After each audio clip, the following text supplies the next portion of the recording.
Hi friends! మన అమ్మమ్మలు, నాయనమ్మలు అప్పుడు మట్టి కుండల్లోనే వంటలు ప్రిపేర్ చేసేవాళ్ళు.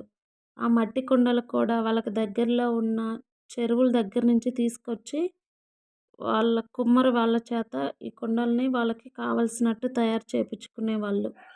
మట్టి కుండల్లో ఫుడ్ వండుకోవడం మంచిదని కూడా అప్పటి తరానికి తెలియదు.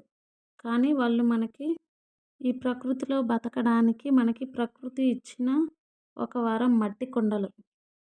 ఆ మట్టి కుండల్లో వంటలు ప్రిపేర్ చేయడం వల్ల ఎంత జాగ్రత్తగా ఒక వస్తువుని వాడాలి అనేది కూడా తెలిసేది. మన పెద్దవాళ్ళకి చూడండి పేషెన్స్ ఎంత ఎక్కువగా ఉంటుందో. తరువాత కాలంలో ఈ అల్యూమినియం పాత్రలు మనకి వంటకు ఈజీగా ఉంటాయని తెచ్చుకొని వాటిలో వండుకుంటున్నాం. వాటిలో వండడం అంత మంచిదేమీ కాదని మనకు ఈ మధ్య కాలంలో తెలిసింది. మనం ప్రకృతిని అర్థం చేసుకుంటే మనకు కావాల్సినవన్నీ ప్రకృతిలోనే దొరుకుతాయి.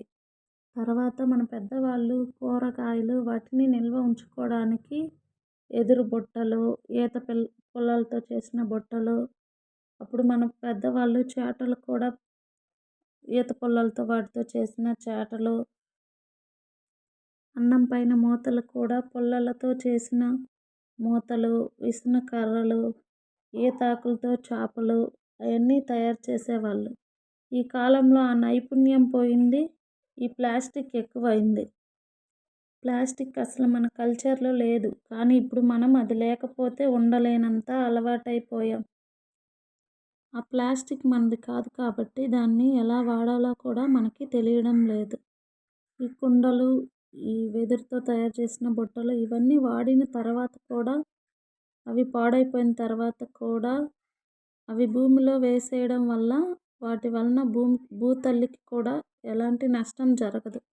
ఈ ప్లాస్టిక్ ఉపయోగించి భూమిలో వేయడం వల్ల చాలా అనర్థాలు జరుగుతున్నాయి.